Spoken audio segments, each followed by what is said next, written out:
Magic Kingdom. You can hear the Dapper Dans behind me. But so usually when we're here, you hang out with me, you get to see the kind of food I'm eating, the rides I'm going on. But I thought I'd like to mix it up a little bit. This year is the 50th anniversary, specifically on October 1st. And I figured this would be a good time to kind of touch every single area of the park and maybe discuss different Easter eggs and hidden Mickeys and little trivia. So let's go. So the centerpiece of Magic Kingdom is Cinderella Castle, which you see behind me. It got a new paint job back in July during the reopening. And to be perfectly honest, if you saw it from the Polynesian, it looked like this crazy salmon monstrosity, but up close, it actually looks really nice. Now, it is a lot shorter than people think it is. It's because of the forced perspective that Imagineers constructed it with. It looks like, what, 300 feet, 250 feet? Actually, it's 189 feet because during the construction, aviation rules say that anything 200 feet and over has to have a red light on top of it. And that's not cute. That's gonna take away from the magic. So they just made it just short of at 189 feet. Guys, I'm so excited about this. This is gonna be the new attraction coming out for the 50th anniversary, kind of, 2022.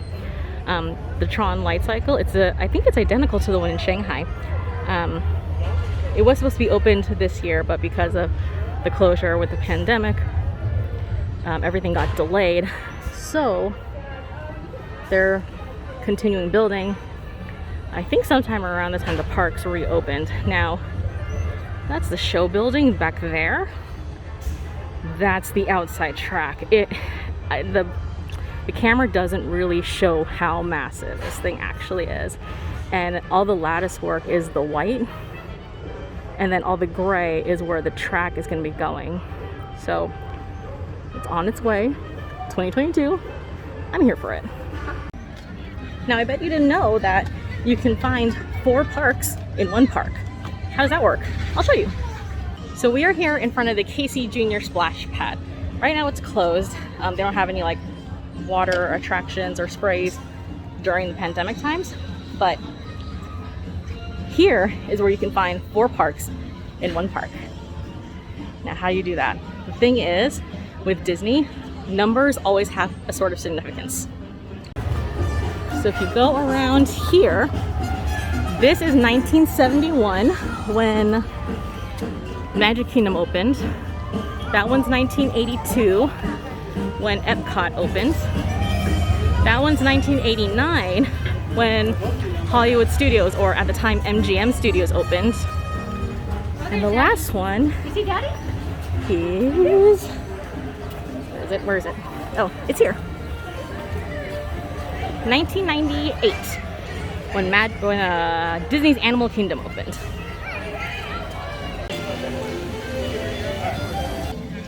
So I'm at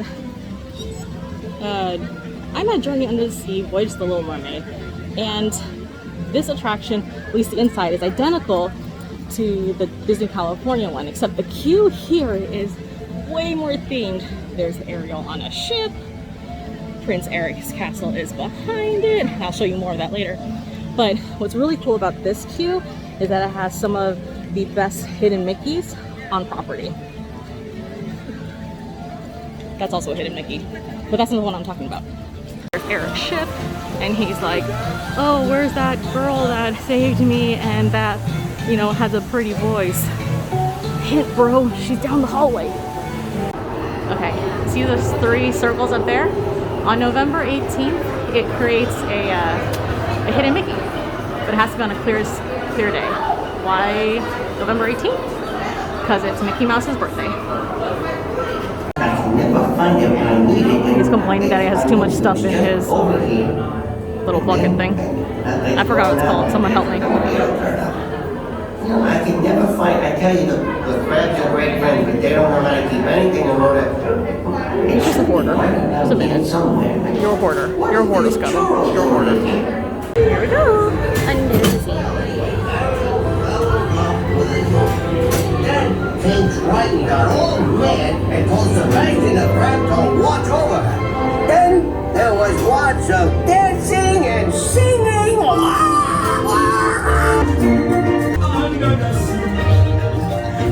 the sea, darling, it's better down where it's better. Take it from me. Up on the shore, they work all day. Out in the sun, they sail away. Walking the road, put and you floating under the sea.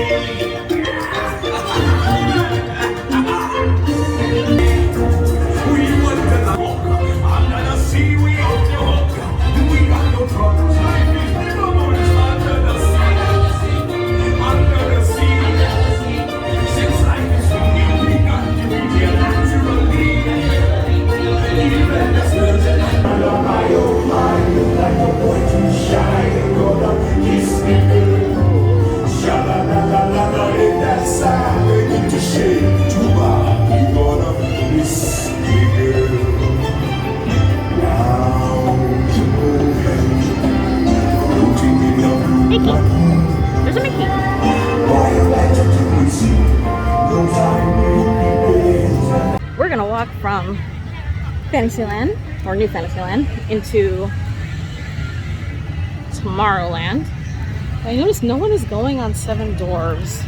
And then I heard announcements on, so I think it broke down. So we are in front of Carousel of Progress. It originally premiered in the World Fair in 1964. And it was at Disneyland for a few years before it made its way here to Walt Disney World. Funny thing is, this is the only attraction on this property that Walt Disney actually touched. There's Cinderella Castle. Here's a partner statue. If you can look on Walt's finger is a Clara ring. Now, whenever Disneyland opens, I need someone to check this for me, because the rumor is they have it there because Lillian, his wife, bought him a Clara ring in Ireland, and it's here on the statue. I don't know if you can catch it here on the camera, but I can see it.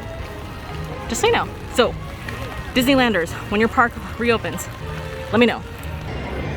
So just like Main Street over in California, Main Street here in Florida has a bunch of familiar names. So let's see if I can zoom in on this one. Ron and Diane Miller. Ron was former CEO of Walt Disney Company, and also Diane Miller is actually Diane Disney. So Ron Miller was Walt Disney's son-in-law. Yep. iWorks, which refers to Disney's partner and one of the co-creators of Mickey Mouse. I'm here on Main Street and in front of Crystal Arts. Now this is a particularly interesting window right here. So the story goes, back when Disney was trying to buy property for the Florida project, he created a bunch of shell companies, and representatives of the shell companies were sent out to Florida to buy swampland for dirt cheap. Shell company is basically what it means. It looks legit on paper, but it was really like a hidden subsidiary of the Walt Disney Company. Because if people found out that Walt Disney was buying property, they would have jacked the prices up tremendously. So there was a bunch of random companies that he created. He put representatives in charge of it, and he sent them out here to buy land for what would be later known as Walt Disney World. One of the company's names that was there is Reedy Creek. Reedy Creek is currently now the name of the governing jurisdiction of the Walt Disney World property. So if you ever see elevator inspections or even like the fire engines that are here, it has the Reedy Creek logo on it. So it started off as this fake company, is now presiding all over Walt Disney World property. So this is the Skyliner Doonies. You know, I'm actually kind of surprised. Like, now I'm wondering, are they all the same? Because you see, you know, Haunted Mansion, and then Ratatouille, Pirates, like they're all in the same area. And then this also, they're in the same area. Because you know how Doonies, they usually have like kind of slightly different prints. I wonder if they tried to uniform them more on these newer prints. I've been wanting the sweater for my son, but I've been hesitant because, you know, Florida and it's hot, but they have a t-shirt version. I love this. I don't know if she'll fit it, but she'll grow into it eventually.